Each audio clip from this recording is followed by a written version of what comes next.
2 Samuel 14.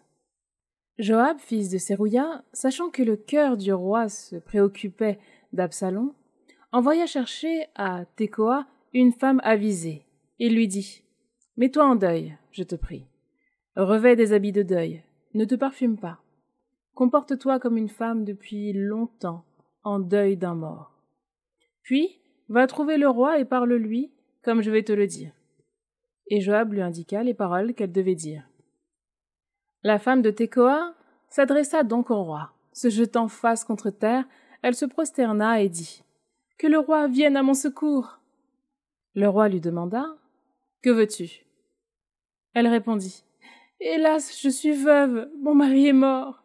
Tes servantes avaient 2 fils. Ils se sont querellés tous 2 dans les champs, où il n'y avait personne pour s'interposer. L'un frappa l'autre d'un coup mortel. Et voilà que tout le clan s'est dressé contre ta servante en disant « Livre-nous celui qui a frappé son frère. Nous le mettrons à mort pour la vie de son frère qui l'a assassiné, et nous ferons, par le fait même, disparaître l'héritier.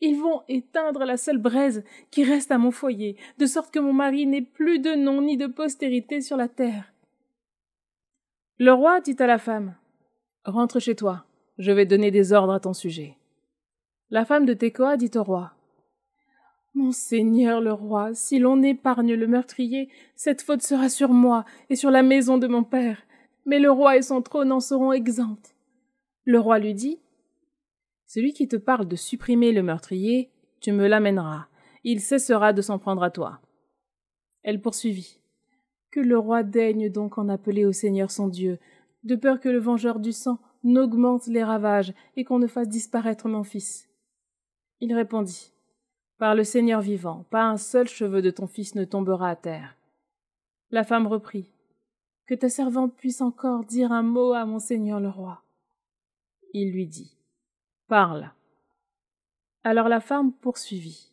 « Pourquoi nourris-tu un tel projet à l'encontre du peuple de Dieu?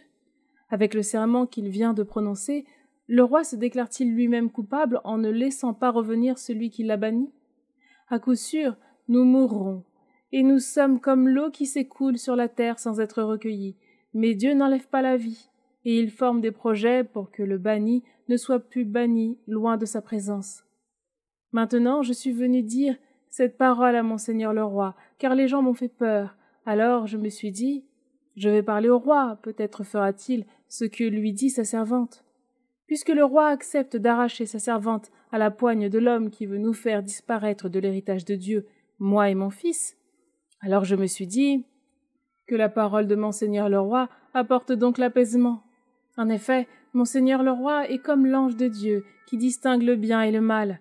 Que le Seigneur ton Dieu soit avec toi. » Le roi reprit la parole et dit à la femme « Ne me cache rien, je t'en prie, quand tu répondras à la question que je vais te poser. » La femme répondit « Que mon seigneur le roi daigne parler. » Le roi demanda « Ne serait-ce pas la main de Joab qui t'a guidé dans toute cette affaire ?»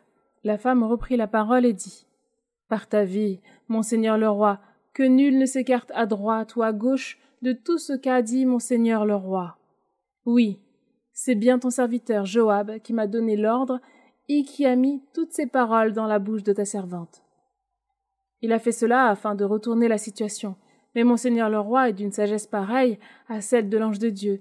Il sait tout ce qui se passe dans le pays. » David, alors, dit à Joab, « Soit, je fais comme il a été dit. Va et ramène le jeune Absalom. » Joab, se jetant face contre terre, se prosterna et bénit le roi.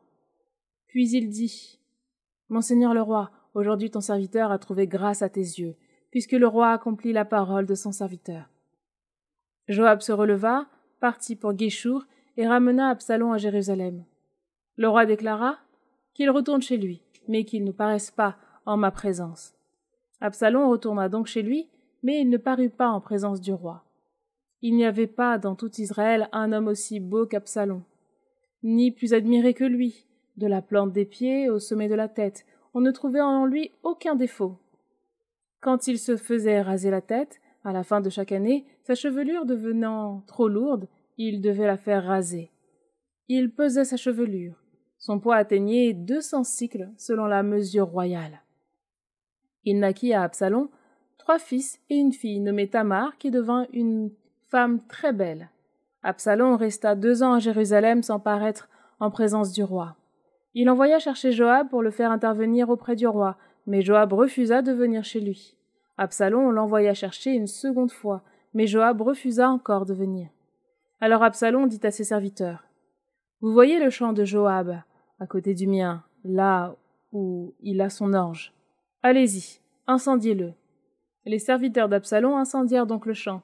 Alors Joab se décida à venir chez Absalom et lui demanda, « Pourquoi tes serviteurs ont-ils incendié le champ qui m'appartient ?» Absalom répondit à Joab, « Eh bien, je t'avais fait dire, viens ici, afin que je t'envoie, toi, Joab, chez le roi, et que tu lui dises de ma part, pourquoi fallait-il que je revienne de Guéchour? Il vaudrait mieux pour moi que j'y sois encore. Maintenant, je veux paraître en présence du roi, et s'il y a en moi une faute, il pourra me mettre à mort. » Alors Joab se rendit auprès du roi et lui apporta les paroles d'Absalom. Le roi fit appeler Absalom, qui vint auprès de lui et se prosterna devant lui, face contre terre, et le roi embrassa Absalom.